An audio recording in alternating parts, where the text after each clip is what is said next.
Hola a todos y todas, bienvenidos a la mesa sobre crimen organizado. Vamos a poder apreciar en esta mesa de la Conferencia Latinoamericana de Periodismo de Investigación el trabajo de colegas de Brasil, de Perú, de México y cómo opera el crimen organizado en América Latina a partir de diversas experiencias. Mi nombre es Milagros Salazar Herrera, soy periodista y directora de Convoca.p y los voy a acompañar ahora en la moderación de esta mesa que nos va a permitir hacer un recorrido sobre cómo opera entonces el crimen organizado. Vamos a comenzar con Chico Regueira. Chico Regueira es un reportero especial de TV O Globo y él estudió periodismo y cine en la Universidad Federal de Fluminense y se dedica a la elaboración de reportajes de investigación con un foco en los temas de derechos humanos y de grupos minoritarios. Él ha sido ganador de diversos premios nacionales e internacionales y también ha sido finalista precisamente del Premio Latinoamericano de Periodismo de Investigación Javier Valdés. Así que comenzamos con Chico. Adelante, por favor. Muchas gracias, Milagros. Buenas tardes a todos y todas. Andrés, ¿cómo comparto la pantalla? Me voy a hablar sobre mi investigación es acerca de las mafias que controlan la ciudad de Río de Janeiro, la segunda más grande ciudad de Brasil con 12 millones de habitantes. El título se llama Mafia sobre Ruedas y es una investigación sobre cómo las milicias y los narcos se convirtieron el transporte en un mercado multimillonario. Pero antes de empezar, tengo que presentar un contexto de la investigación y de Brasil, porque en el año 2018 el presidente Bolsonaro llega al poder con apoyo de grupos milicianos involucrados, y los milicianos son grupos muy articulados e involucrados con tendencias diferentes de políticos brasileiros. De manera que la cuna política de Bolsonaro es también la cuna de los milicianos. Bolsonaro tiene el apoyo de muchos jefes de la política, de la milicia, enchufados en la política. Algo como, por ejemplo, algunos de ellos son empleados del senador Flávio Bolsonaro, fueron empleados del senador Flávio Bolsonaro, hijo del presidente, y en mandatos pasados también de presidente. Entonces, Río de Janeiro es una ciudad con 12 millones de personas y un territorio compartido por grupos criminales que se distinguen en dos tramos: las milicias y los narcos. Las milicias se apoderan del suelo urbano y extorsionan la población a cambio de seguridad. También trabajan, hacen ganancias con venta de servicios de internet, TV por cable, gas de cocina también. Controlan muchas iglesias y controlan el suelo urbano de una manera que las personas tienen que pagar para hacer cualquier cosa en espacio público. Pero la más millonaria actividad es el control de transporte público, porque son 4 millones de personas que en todos los días se van y se vienen en transportes, en busetas, micros de milicianos. El otro grupo criminal son los narcos. Ellos tratan de control del sistema de transporte público también, pero en un universo menos significativo de la población, porque son cosas que 2 millones de personas que viven bajo tu jugo. El transporte de la ciudad es hecho en autobuses y busetas oficiales.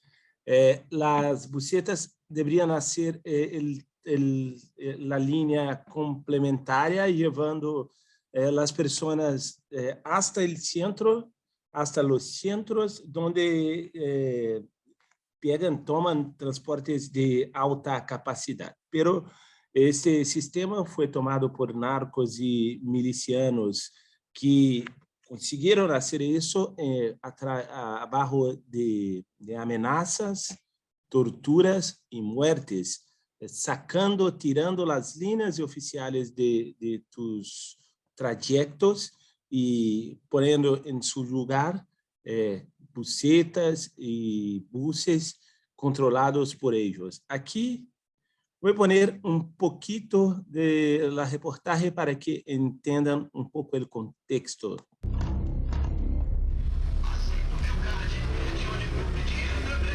Tá indo bem?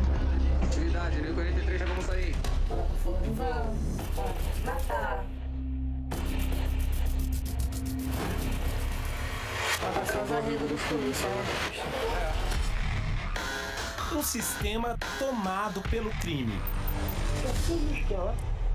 onde vale a lei do mais forte. Atividade redobrada, tiro, porrada e burro. E o medo está no ar. Eles são violentos? Demais. Que tipo de violência eles? Tortura. As ameaças acontecem nas ruas com armas de grosso calibre? Sim. É todo instante. Isso é. Corrupção. É um arregozinho, entendeu? Uma engrenagem ilegal e milionária. Agentes públicos corruptos, milicianos e traficantes. Que está entranhada no direito básico de ir e vir de milhões de passageiros.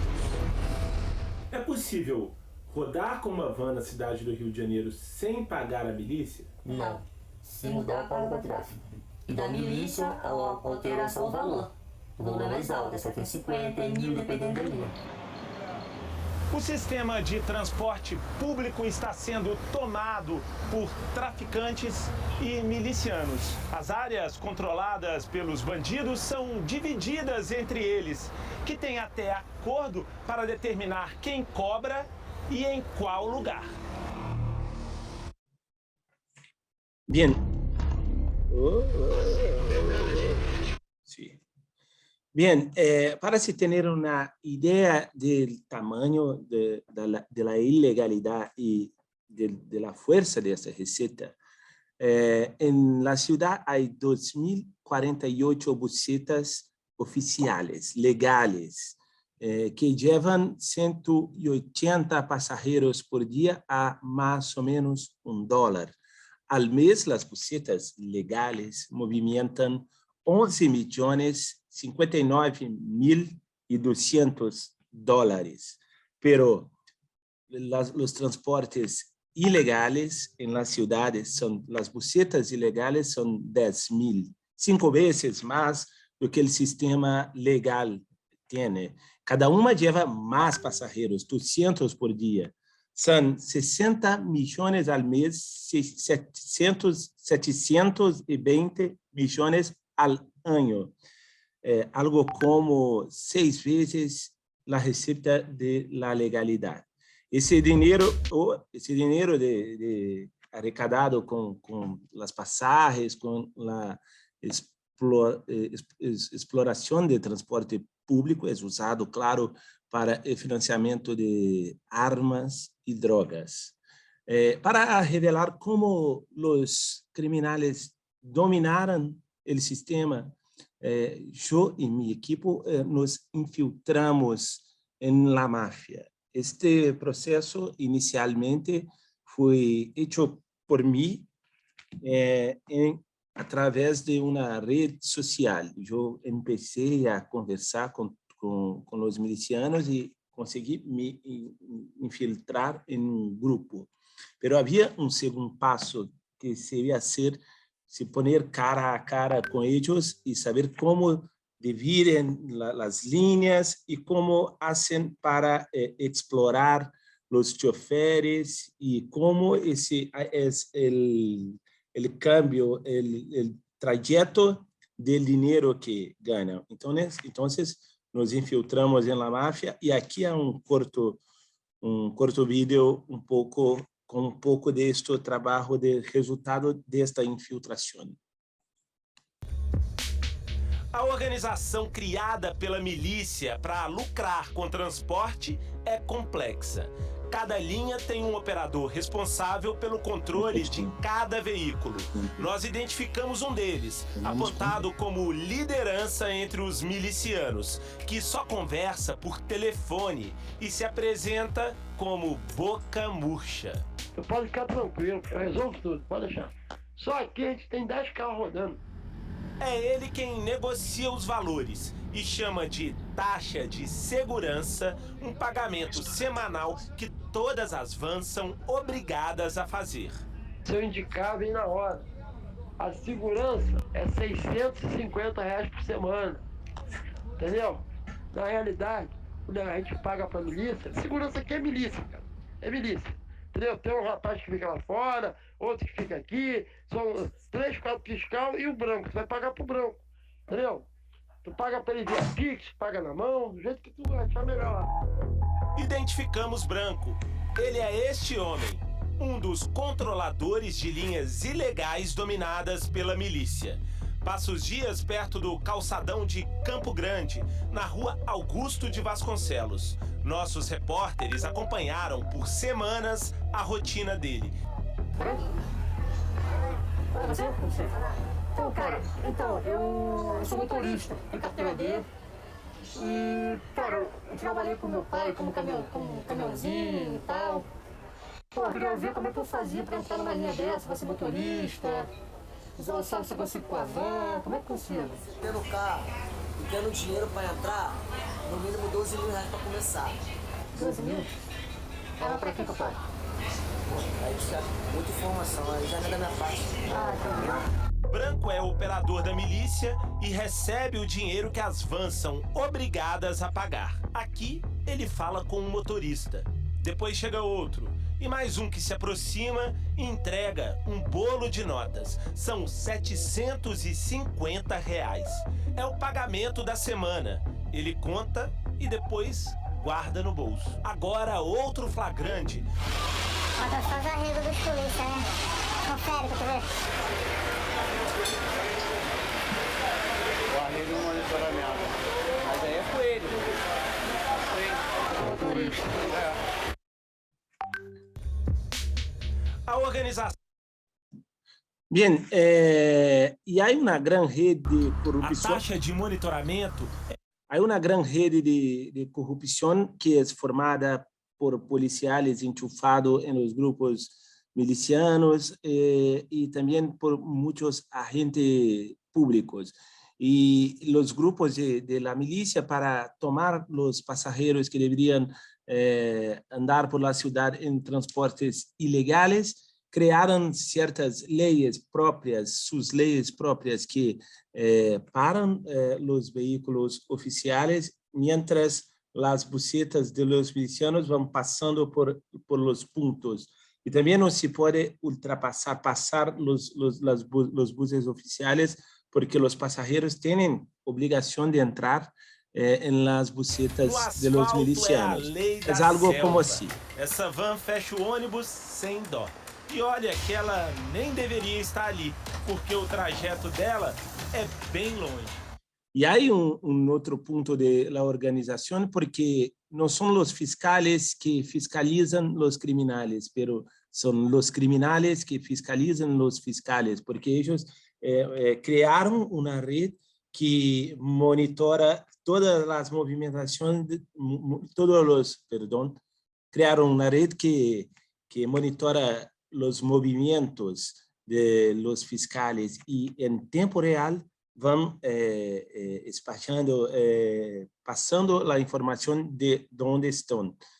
E para ter acesso a essa informação, também tem que pagar. Com a vontade assim. E com tanta certeza da impunidade, os milicianos que controlam o sistema de vans criaram uma forma própria de monitorar a cidade e os movimentos da fiscalização. É um serviço pago numa rede social. Custa R$25 por semana e oferece informações em tempo real do movimento dos fiscais. Nós nos infiltramos nesse grupo para acompanhar como ele funciona O União das Tropas foi criado em janeiro desse ano. Tem mais de 250 pessoas, entre motoristas, fiscais das vans e milicianos que controlam o sistema. Por lá, as mensagens indicam exatamente onde os agentes da prefeitura estão. Esquina, Ragazzo, ali na frente a van, estação, aí ó. Bien, sin duda Para agir tão à vontade e com tanta certeza. Sin duda los milicianos son más organizados que el poder público y después de hacer toda la investigación me fui al responsable por la fiscalización, el alcalde de Río de Janeiro, para le preguntar si perdieron el control de la ciudad para los criminales. Miren la respuesta. A prefeitura perdeu o controle do solo urbano? Perdeu. Asume que no hay control de la oficialidad en Río de Janeiro. Así es como los criminales crearon su más fuerte, más importante manera de financiamiento ilegal. Muchas gracias. Muchas gracias, Chico. Felicitaciones por este excelente trabajo que nos revela cómo el crimen organizado, las mafias pueden dominar el transporte público y poder mover millones de dólares al día y miles de millones de dólares al año. Bueno, ahora vamos con la investigación realizada por Mongabay Latam en alianza con Folia.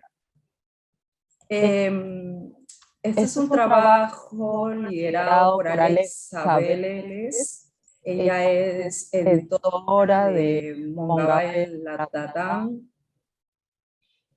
Y un segundo, por favor, que está el internet súper lento. Y como parte de Mongabay ha recibido diversas menciones honoríficas de la Sociedad Interamericana de Prensa por proyectos periodísticos como Tierras Resistentes y el especial Ganadería y Narcodeforestación, la lenta desaparición de los bosques de Centroamérica. También ha formado parte del equipo que junto al diario El Deber de Bolivia fue premiado con el Premio Rey de España por el especial Mafia le arrancan los colmillos al jaguar, el gran felino de América. Ha sido también finalista de en 3 años consecutivos del Premio Nacional de Periodismo en Perú, con reportajes de investigación sobre el avance del narcotráfico en territorios indígenas. Ahora vamos a escuchar su presentación titulada Narcotráfico y un parque amazónico partido en dos, la carretera de Bolsonaro para conectar Perú y Brasil. Adelante, Alexa. Gracias, Milagros. ¿Me puedes dar acceso para poder compartir pantalla? Sí, claro. A ver, intenta ahora. Sí, ya estoy. Creo. ¿Sí se ve? Sí, muy bien. Listo. Primero, gracias, Milagros, por la presentación. Es un gusto estar acá con colegas y poder escuchar de las investigaciones y los trabajos que han estado haciendo en los últimos meses. Yo vengo para presentar el trabajo, como mencionaste, y contar la historia de la investigación para una carretera que busca conectar Perú y Brasil. Quería mencionar rápidamente que es un trabajo, como lo mencionó Milagros, trabajado entre Mongabay Latam y Folia. Del lado de Folia están Fabiano Mason Nave y Lalo de Almeida, y del lado de Mongabay Latam, Vanessa Romo, Italo García y Sebastián Castañeda. Lo primero que quería empezar diciendo es por qué desde Mongabay en especial cubrimos lo que pasa con las carreteras y cubrimos tanto los proyectos viales, ¿no? Es algo que hemos estado haciendo muchísimo en los últimos años, lo hemos hecho en Perú, en Ecuador, en Colombia, en Bolivia, porque lo que vemos normalmente en estos proyectos que buscan construirse en la Amazonía es que por un lado son proyectos muy costosos que demandan de mucho presupuesto, implican un serio impacto ambiental y al final no tienes claro a quién va a beneficiar porque nunca hay un estudio sólido que sustente la viabilidad económica del proyecto. Entonces, cada vez que nosotros vemos un nuevo proyecto de carretera, nos preguntamos, ¿conexión para quién? ¿No? Entonces, en nuestra experiencia y después de todos los reportajes que hemos publicado, siempre nos lleva al mismo punto, a mafias de crimen organizado. Son siempre las más beneficiadas, mafias de madera, de minería ilegal, de tráfico de vida silvestre y narcotraficantes, ¿no? Y el narcotráfico con todo lo que implica, que son los cultivos ilegales, nuevas rutas para sacar la droga, laboratorios para procesar clorhidrato de cocaína y pistas de aterrizaje clandestinas. Estas son un par de investigaciones que hemos sacado en los últimos meses, también vinculados a temas de carreteras, uno para conectar nuevamente Perú en la frontera con Brasil y otro en la región de Madre de Dios, ¿no? ¿Y a quiénes termina afectando estas vías en la Amazonía? A lo mismo de siempre, que son las comunidades indígenas. Recientemente nosotros publicamos hace como un mes, construimos una base de datos para tratar de resolver una pregunta, ¿no? Que es cómo las comunidades nativas, tituladas o no tituladas, son afectadas por delitos ambientales. Entonces cruzamos como cuatro capas geoespaciales, una de ellas era la ubicación de las comunidades, luego la capa de deforestación de los últimos 10 años, más la capa de minería ilegal y de cultivos ilegales, y lo que pudimos establecer era que por lo menos en 5 de las regiones de la Amazonía de Perú más importantes, 1.247 comunidades nativas están afectadas hoy por la deforestación, la minería ilegal y los cultivos ilícitos de coca. Siendo una de las más afectadas Ucayali, que es la región justamente donde está el punto de conexión para la carretera con Brasil que trabajamos en esta investigación, ¿no? En los últimos 2 años se han detectado 54 pistas de aterrizaje clandestinas en Ucayali. Entonces, ¿qué se pasaría si sumamos a este escenario una carretera? ¿No? Estas fueron las respuestas que encontramos tras la investigación. Ecosistemas sensibles afectados, considerando áreas de conservación regional, parques nacionales, territorios indígenas invadidos y nuevas rutas para las mafias de crimen organizado, ¿no? Y ahora, ¿qué pasa cuando una de estas carreteras busca conectar 2 países, ¿no? Y siempre el caso más emblemático o el fantasma de este proyecto que nosotros hemos trabajado, que es el de la carretera Pucallpa-Cruzeiro do Sul, es la interoceánica, ¿no? Es el antecedente inmediato por este intento de conexión entre los 2 países, ¿no? Una carretera de 2.400 kilómetros, que al final es un gran elefante blanco, ¿no? Además de haber estado involucrado en el caso Lavallato, con un caso de corrupción gravísimo, con funcionarios de alto nivel involucrados, ¿no? Y ahora mismo uno ve desde Brasil para qué sirvió esta conexión en términos comerciales, y las exportaciones desde Acre hacia Perú no llegan ni al 1%, ¿no? Sin embargo, se deforestaron 177.000 hectáreas de bosque primario. Eso fue la interoceánica, ¿no? Un elefante blanco que no funcionó. Y ahora lo que nosotros hemos trabajado es este segundo intento de conexión entre Perú y Brasil. Ese es el título de investigación que justo mencionó Milagros, ¿no? Y que descubrimos rápidamente, primero, que el trazo de la carretera pasaría por los territorios de 10 comunidades indígenas. Que un parque nacional sería partido en 2 o atravesado, que es el Parque da Serra do Divisor en Brasil, sin dejar de mencionar que existe una propuesta para bajar la categoría de protección del parque, lo que implica que se abrirían las puertas para actividades productivas dentro de uno de los parques más biodiversos del país, y crear un puente directo para el narcotráfico, los grupos armados y cultivos ilegales, ¿no? Porque la traza que pasa del lado peruano corre paralela al río Abujao, la cuenca del río Abujao, donde existe narcotráfico y un incremento significativo de cultivos ilegales, ¿no?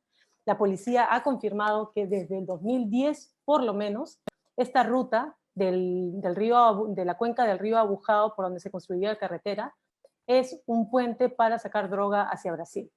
Y por otro lado, tras más de 10 entrevistas con líderes indígenas de las comunidades, pudimos establecer que hay grupos armados, que hay retenes o grupos que fiscalizan quién entra y quién no, con armamento, y que desde el 2018 se ha detectado, según uno de los últimos estudios de Devida, un incremento en los cultivos ilegales en esta zona, ¿no? Estos son algunos de los testimonios que pudimos ir sacando de los líderes indígenas a los que entrevistamos y que tenían de hecho mucho miedo de hablar o de aparecer o de que sus nombres fueran mencionados, ¿no? Ellos dicen, ¿no? A veces nos topamos con mochileros que llevan las drogas hacia Brasil o salimos a cazar y encontramos una pista. Si escuchamos el sonido de la avioneta, es mejor salir de ahí. Incluso tenemos miedo de encontrar una poza de maceración porque pensamos que nos pueden hacer daño. Esta zona era tranquila, pero siempre hemos vivido con una presión sobre el cuello. Hace 20 años eran los madereros, luego llegaron los mineros ilegales y ahora los narcotraficantes. Ahora pronto será la carretera. ¿Y qué pasa con la población? Oeste.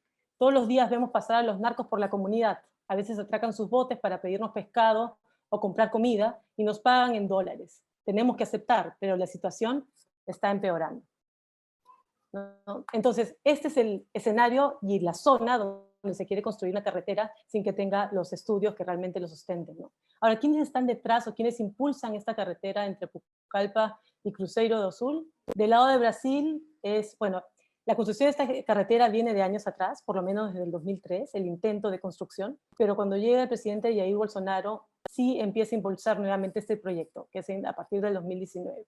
Lo apoyan también 2 congresistas bolsonaristas de Acre, la legisladora que quiere cambiar o bajar de categoría el nivel de protección del parque, el gobierno regional de Ucayali, del lado de Perú, ex congresistas peruanos que antes de salir en julio declararon de interés nacional la carretera, en medio de un escándalo, y mafias del crimen organizado, ¿no?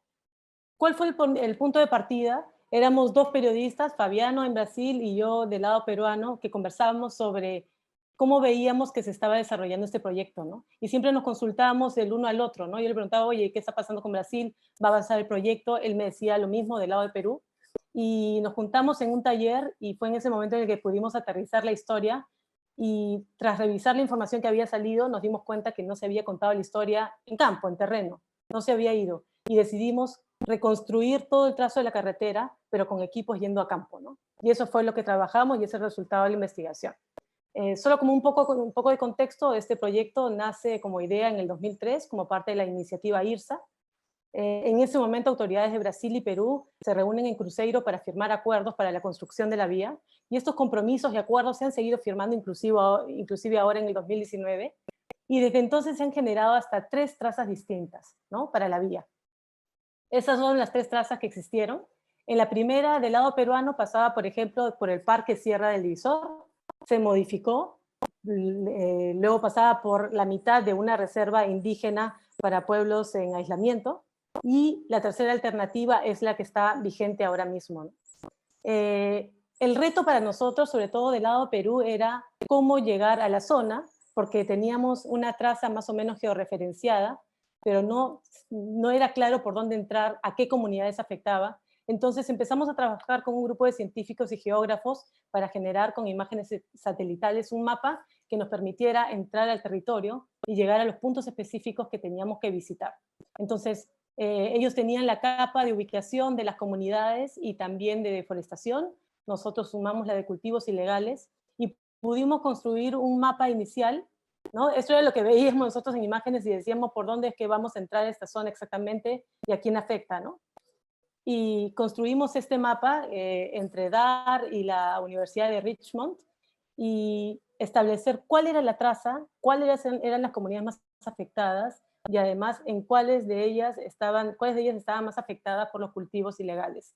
Y entonces llegamos a 4 de estas comunidades, ¿no? Este mapa fue clave, si no hubiera sido súper complicado llegar al territorio. Y también fue clave porque gracias a que creamos este mapa pudimos revelar que la vía va a pasar por 10 territorios de comunidades indígenas Shipibo y Ayánicas, ¿no? Entonces de Perú visitamos esas 4 comunidades afectadas por cultivos ilegales y del lado de Brasil se navegó 16 horas hasta llegar al corazón del parque para hablar con las comunidades indígenas que viven dentro, ¿no? Estas son algunas imágenes del Parque Cerro Divisor en Brasil, de Lalo de Almeida, ¿no? Y estos son algunos de los hallazgos de la investigación, para no tomarme tanto tiempo. Lo primero era que cuando entramos a terreno y contamos de la historia del lado de Perú, pudimos establecer algo que no se había dicho hasta ese momento, ¿no? Que el trazo del lado de Perú está pasando por una zona o una ruta de narcotráfico. Entonces, si ya el río es utilizado para sacar droga, uno se puede imaginar lo que implica que construyan además una carretera que los lleve directamente a Brasil. Además, que esta cuenca es usada regularmente por los narcotraficantes desde el 2010, que desde el 2018 se detectó un incremento significativo en los cultivos ilegales de la cuenca, que los comuneros están amenazados de muerte, muchos de ellos, y que ni siquiera quieren hablar por temor a que pueda haber luego represalias contra ellos. Como lo dije, que la vía va a atravesar más de los territorios de 10 comunidades. Y luego también nos dimos cuenta que muchos científicos habían estado haciendo estudios sobre temas de biodiversidad en esta zona y habían ya analizado lo que significaba el impacto de una carretera de este tipo en esa zona, ¿no? Del Abujao. Y ellos llegaron a establecer que la deforestación que se estimaba, una pérdida económica de $17 millones por lo menos, que la vía cruzaría hasta 17 veces ríos y quebradas del lado peruano. Entonces había como entre 5 y 6 estudios que ya se habían hecho, pero que no eran públicos y no se conocían, ¿no? Y finalmente, que las comunidades no habían sido consultadas, a pesar de que les había llegado voladas sobre la construcción de esta vía, habían pedido al gobierno regional que alguien vaya a explicarles de qué se trataba, pero nadie había ido a sus territorios todavía para consultarles sobre este proyecto. Del lado de Brasil fue un poco lo mismo. Cuando llega el equipo de Folia, las comunidades no habían sido consultadas y estaban exigiendo una consulta previa. Muchas de ellas se enteraron del proyecto por nuestra visita y ni siquiera sabían que existía una propuesta para bajar la categoría del parque, que es un territorio clave para las comunidades, ¿no? Además, esta vía pasaría por un territorio indígena sagrado de las comunidades indígenas que viven dentro del parque, ¿no? Un dato extra es que el senador Márcio Bittar, que es aliado incondicional de Bolsonaro, impulsor del proyecto vial, reconoció que no hay ningún estudio oficial terminado del impacto económico de la carretera. Es decir, económicamente es viable, va a funcionar, es decir, ¿por qué lo estás impulsando si todavía no tienes un estudio cerrado de que este proyecto valga la pena, ¿no? Y la parte ambiental, que me parece que es súper importante, ¿no? Que son científicos que están buen tiempo trabajando en este parque, que es uno de los más importantes de Brasil, que hay mucha investigación por hacer. Nos decían como un ejemplo que más o menos cada 2 meses descubrían 3 nuevas especies de flora y que en fauna era algo parecido, y la preocupación que tenían por el impacto de la construcción de una vía de este tipo, ¿no? En el caso de Perú, el tramo termina cortando un corredor biológico, ¿no? Que es entre el Parque Sierra de Divisor y un área de conservación regional que lleva años las comunidades exigiendo que sea declarado como una zona protegida, pero con la carretera ya ni siquiera se llegaría a declarar o a crear, y por otro lado se cortaría todo un corredor biológico para la flora y fauna de la zona, ¿no? Finalmente, como impacto, quería mencionar es que durante la investigación entrevistamos en el Perú a la Defensoría del Pueblo para ver si estaban al tanto del caso. Se enteraron por nosotros por primera vez del caso de la carretera y de ese intento de conexión. La Defensoría hace un informe y lo manda a la Comisión de Transportes del Congreso para pedir que no sea declarada de interés nacional en ese momento. Se termina, pero al final no lo logran, se llega a declarar de interés nacional con todo lo que esto implica, y el presidente Sagasti envía un documento al Congreso para pedir que retrocediera en esta decisión, ¿no?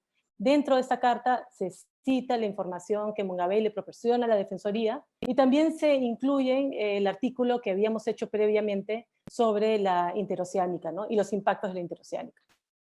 Eso es todo. Muchas gracias. Muchísimas gracias, Alexa. Excelente trabajo. Un caso que nos revela la importancia del trabajo colaborativo para poder investigar este tipo de temas que uno puede ver distante, que solamente es un tema de mafias, de criminales, pero qué conexión directa tiene con la vida de las personas, no solo en las ciudades, como vimos en el caso de la investigación anterior de O Globo con Chico Regueira, sino también en la vida de los territorios indígenas, en las comunidades indígenas. Excelente trabajo, Alexa. Ahora nos vamos de Perú, Brasil, nos vamos a México. Y para esta exposición tenemos a 2 colegas, a Miriam Ramírez y también a Andrés Villarreal. Este es un trabajo colaborativo del semanario Río 12 y Quinto Elemento Lab. Miriam Ramírez es periodista especializada en investigación de corrupción, delincuencia organizada, transparencia, temas de transparencia, derechos humanos. Es coordinadora de programas en la Organización Civil Iniciativa Sinaloa, donde coordina la alianza con el Border Hub, un programa del International Center for Journalists, ICFJ, que promueve el periodismo de investigación en la frontera norte de México. Es también egresada del Diplomado de Periodismo de Investigación del Centro de Investigación y Docencias Económicas. Es coautora del libro El silencio no es opción, Barcelona protege a periodistas de México, editado por la Taula Perc-Mexic, y fue reportera en el semanario de investigación Río 12 y corresponsal en Sinaloa para la agencia AFP. Y con ella también va a presentar esta investigación Andrés Villarreal, que él es el jefe de informaciones del semanario Río 12, coordina el equipo de reporteros en trabajos de investigación y escribe la columna Alfabeto QWERTY en la edición impresa. Andrés ha colaborado en documentales para las cadenas Nat Geo y en coberturas periodísticas sobre seguridad para la Times, Al Jazeera, BBC News, Vice y Washington Post. Así que tenemos un panel de lujo. Adelante, ¿quién comienza? ¿Comienza Miriam? ¿Comienza Andrés? Sobre esta investigación, ¿sí? Comienzo yo, Milagros. Muchas gracias. Adelante. Y pues un saludo a todos en los distintos países de América Latina. Empezamos por comentar que esta investigación que titulamos Los Otros Arellano nos llevó pues, casi 4 años de investigación a Miriam Ramírez a mí. Y afortunadamente tuvimos el apoyo de Quinto Elemento Lab, de Ignacio Rodríguez Reina en particular, que fue el editor. Sin él este trabajo no hubiese sido lo que actualmente ustedes pueden ver. Al semanario Río 12, que es muy pequeño, en una pequeña ciudad además del Pacífico mexicano, que es Culiacán, le era difícil también invertir recursos que llevaba una investigación como esta, y por eso el acompañamiento de Quinto Elemento Lab fue muy importante. Para quienes no ubican esta parte de México o este apellido en México, que son los Arellano, forman parte de una familia de narcotraficantes que en los años 80 y 90 eran muy famosos. Por eso nosotros titulamos Los Otros Hermanos Arellano, es decir, no tienen ningún parentesco, pero se apellidan igual y por tanto daba este gancho, digamos, para poner esta cabeza. La investigación básicamente es las redes empresariales que tejieron estos hermanos desde el Pacífico de México y que incluye inversiones en otros países, particularmente en los Estados Unidos y en Panamá, y que llegamos a ella, este hilo inicial de la investigación fue particularmente este documento que vemos ahora, que ustedes lo ven en la imagen, que es la investigación que hizo la Unidad de Inteligencia Financiera Mexicana a este grupo de empresas, que son, como más adelante nos empezamos a dar cuenta, más de 100 empresas que empezaron a crear de manera muy rápida y en apenas algunos años. Este documento fue la punta de la madeja que poco a poco nos fuimos dando cuenta, Miriam y yo, que estaba bastante enredada, que era muy compleja, que además se trataba de un tema poco explorado en México e incluso yo diría en muchas partes del mundo, aunque ya existían, cuando nosotros nos topamos con este documento, ya existían los Panama Papers, por ejemplo, y eran muy famosos. Pero aún así, este documento que vemos nos fue lo inicial y de ahí pues ya arrancamos a investigar esas centenares de empresas, cómo llegaron al sistema financiero más de casi 2,000 millones de pesos, que son más o menos como casi 100 millones de dólares en apenas unos años. Miriam.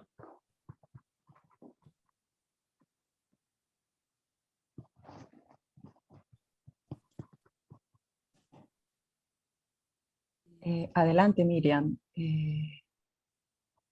¿Nos escuchas? Creo que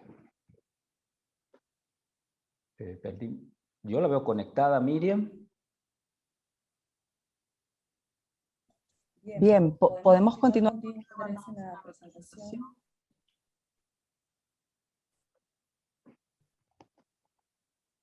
Bueno, continúo yo mientras restablecemos la comunicación con Miriam.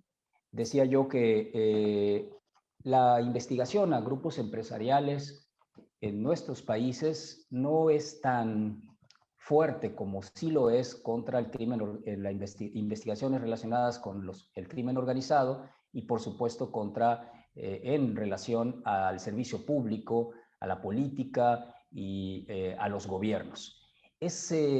Nos topamos, Miriam y yo, con esas dificultades que representa investigar a la iniciativa privada, a los empresarios, porque se sienten, sobre todo en México, intocables, piensan que sus negocios no deben ser investigados y no son de interés público. Nosotros en Río 12, cuando empezamos con esta investigación, nos planteamos que por supuesto que era un asunto de interés público, más aún cuando la propia autoridad se encargaba de investigar temas y no llegaba a una finalidad. Debo agregar también que en México no había sido nunca revelado un informe completo, como es el que nosotros llegamos, de la Unidad de Inteligencia Financiera, donde se hacía un detalle de todas las transacciones financieras, movimientos, compras de empresas de un consorcio. Miriam, ¿ya estás acá? Sí, está pidiendo aquí la posta. Gracias, Andrés. Adelante, Miriam. Sí, gracias. Una disculpa, no puedo cámara ni compartir pantalla. Creo que perdí los accesos. Pero bueno, les voy a contar rapidito antes de que perdamos más tiempo. Una característica principal de esta investigación, como lo ha comentado Andrés, fue la cantidad enorme de datos, nombres y fechas y dinero que se mueve de un lado a otro y que no tiene una lógica aparente de negocios lícitos. Y es justo porque esta compleja estructura fue diseñada y construida así por sus autores, que son... Puedes probar ahora la cámara. Gracias. Gracias, que son estos hermanos y sus socios para precisamente confundir y ocultar el origen y destino del dinero. Fue por eso que nos encontramos a la hora de hacer esta investigación ante un enorme reto de armar un rompecabezas y ante cada pieza que lográbamos colocar, pues surgían otras piezas más. El reportaje fue construido por etapas y en una primera etapa Andrés y yo nos dedicamos a estudiar lo que había hecho la Unidad de Inteligencia Financiera, que eran básicamente 500 páginas de análisis de cuentas y movimientos bancarios. Y bueno, ahorita ya no voy a perder más tiempo en tratar de compartir la presentación, pero les quería mostrar unas fotografías de, bueno, un ventanal que en su momento utilizamos en las oficinas de Río 12 para tratar de ver el flujo del dinero y darle un sentido lógico que de entrada pues no lo tenía. Una estrategia para construir esta historia fue segmentar la información y crear diversas bases de datos que después analizamos, cruzamos y que nos permitieron entender la relación entre las personas, las fechas, el tipo de negocios que iban creando y para qué los utilizaban. Para ello recurrimos a fuentes abiertas y a investigación de campo. Indagamos en los sistemas del Registro Público de Comercio. Tienes que me poner... ¿Perdón? Y bueno, Miriam, continúa, por favor. Sí, gracias. Y también buscamos y encontramos en registros de comercio y de la propiedad en Estados Unidos y en Panamá. Revisamos bases de datos del sistema judicial, en donde encontramos una cantidad enorme de demandas de las empresas del grupo que hacía este grupo hacia las áreas de tributación mexicana para evitar el pago de impuestos, por ejemplo, o la contratación de seguridad social para sus empleados, y justo también defendiéndose de acusaciones, de múltiples acusaciones de la autoridad mexicana de operar empresas fantasma y también pues defendiéndose de los diversos bloqueos bancarios que ha enfrentado este grupo empresarial. En otra etapa pues hablamos finalmente con especialistas en lavado de dinero, en la que nosotros ya después de haber detectado por nuestra propia cuenta todas las señales de alerta que este grupo tiene y que ha ido dejando huella a lo largo de su historia, pues bueno, cuando ya empezamos a hablar con especialistas era solo un asunto de básicamente palomear cada una de las alertas que nosotros habíamos encontrado y que coincidía con los señalamientos de la Unidad de Inteligencia Financiera en México. Y bueno, les cedo la palabra a Andrés, que nos va a contar justo cómo funcionan estos hallazgos. Y si me permiten, voy a tratar de volver a presentar la pantalla. A ver si ahora sí se puede.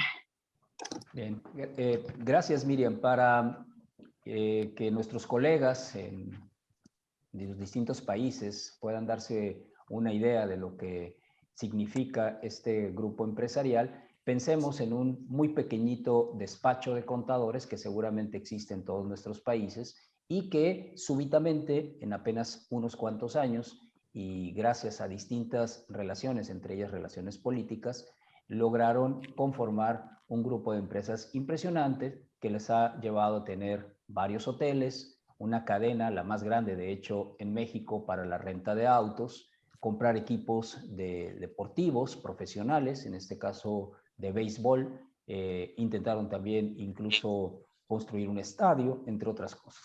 Miriam nos está mostrando esta relación que fuimos encontrando entre las empresas y al ventanal que se refiere Miriam, este es una de las ventanales del periódico, donde ella misma empezó a notar algo que en nuestra cabeza ya no cabía, que es centenares de empresas que hacían transacciones entre ellas mismas. Es decir, el dinero nunca salió de su poder, aunque sí circulaba continuamente. Es decir, las flechas y los cuadros que vemos, y esas nubes son acá de Sinaloa, y la ventana de un momento de medir 8 metros de larga por 2 metros de ancha, pues era insuficiente para poder hacer la relación de tanto dinero que se estaba moviendo durante apenas 3 años, que es lo que encontró la Unidad de Inteligencia Financiera, y nosotros pues nos habíamos topado con algo que quizás todo periodista añoramos, empezar a seguir el dinero. Y eso fue lo que hicimos, seguir el dinero y empezar a encontrar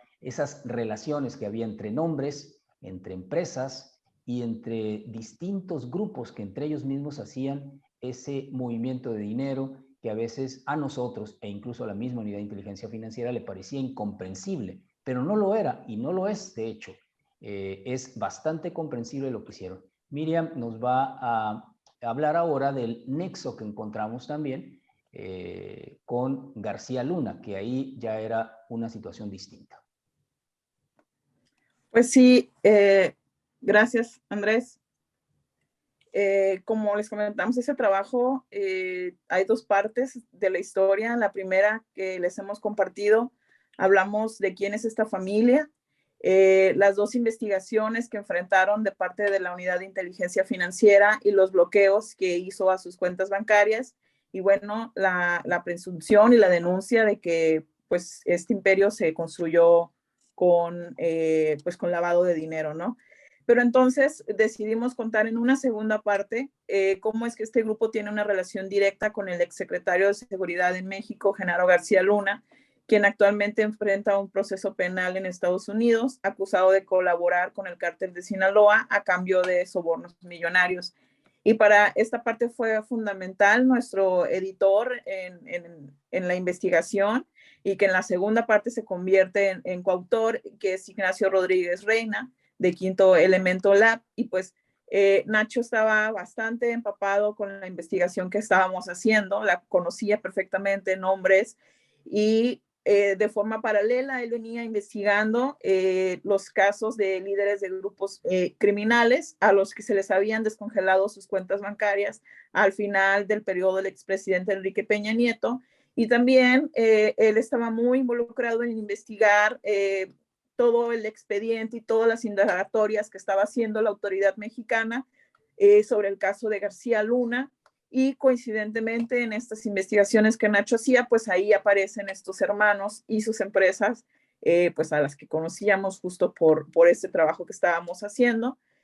Fue así que logramos acceder a un estudio elaborado por la Unidad de Inteligencia Financiera y del que posteriormente se desprenden denuncias, pero que también es presentado ante el Grupo de Acción Financiera Internacional, ante la GAFI, y en el que se muestra la triangulación que García Luna tuvo con varias empresas de su propiedad y con socios, entre ellos pues uno de los hermanos Arellano y una de sus empresas de este consorcio. Aquí vemos el diagrama de flujo en el que la UIF da seguimiento a las transacciones bancarias realizadas por García Luna y sus socios, en las que aparecían depósitos y retiros millonarios a cuentas también de los hermanos y de una de las empresas del grupo.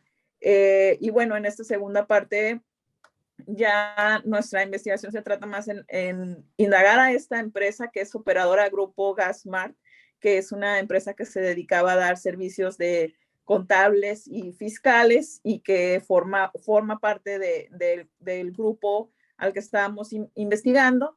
Y pues también aparece directamente Juan José Arellano Hernández, que es pues el líder, ¿no?, de este grupo empresarial. Y bueno, a partir de este rastreo que realiza la UIF, concluye pues que probablemente la empresa Grupo Gasmart formó parte del esquema de triangulación planeado por el exsecretario de Seguridad Pública de México, pues para desviar recursos y hacerlos llegar a sus empresas y también para recibir sobornos millonarios del cártel de Sinaloa, ¿no? Y bueno, de esta forma nosotros cerramos esta investigación pues con datos de que aún la Unidad de Inteligencia Financiera y las autoridades en México siguen investigando a este grupo. Sin embargo, pues ellos actualmente han logrado concluir su ciclo de lavado de dinero, podríamos decirlo de alguna forma, y ellos tienen pues ya negocios formales y negocios y son pues considerados como pues empresarios fuertes en el Estado y con un reconocimiento hasta cierto tipo político. Sin embargo, las autoridades mexicanas pues están todavía investigando, ¿no?, a este grupo. Y bueno, pues ya cerrar, una disculpa por lo atropellado de la presentación.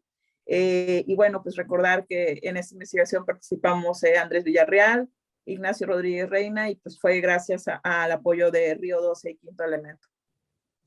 Muchísimas gracias, Lilian y Andrés. Excelente trabajo.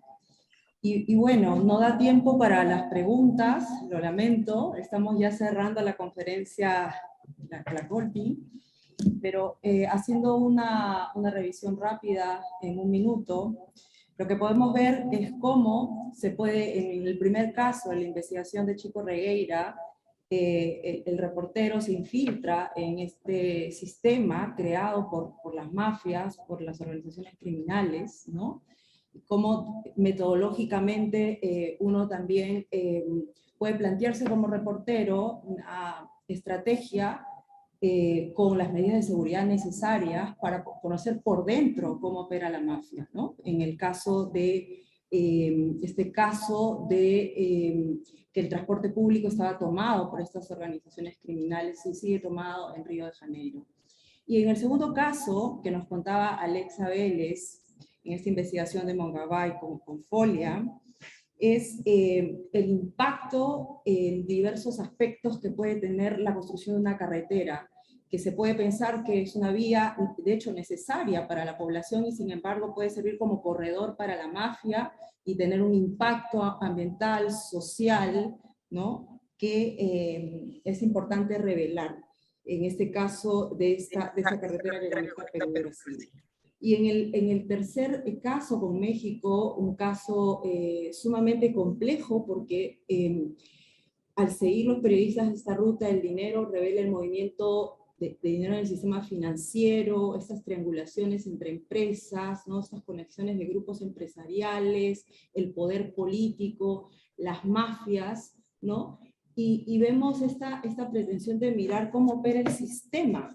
Y es muy interesante esas tres investigaciones, cómo más allá de contar casos específicos, también esta mirada sistemática de cómo opera la criminalidad.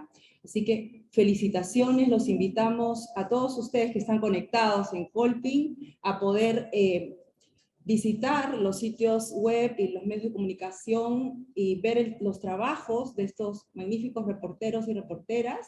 Así que muchísimas gracias y doy pase para la siguiente mesa de Colping ya para ir cerrando. Así que gracias, muchísimas gracias aquí desde Canelones, Uruguay. Felicitaciones, colegas. Gracias, hasta luego. Gracias. Gracias, chao. Gracias.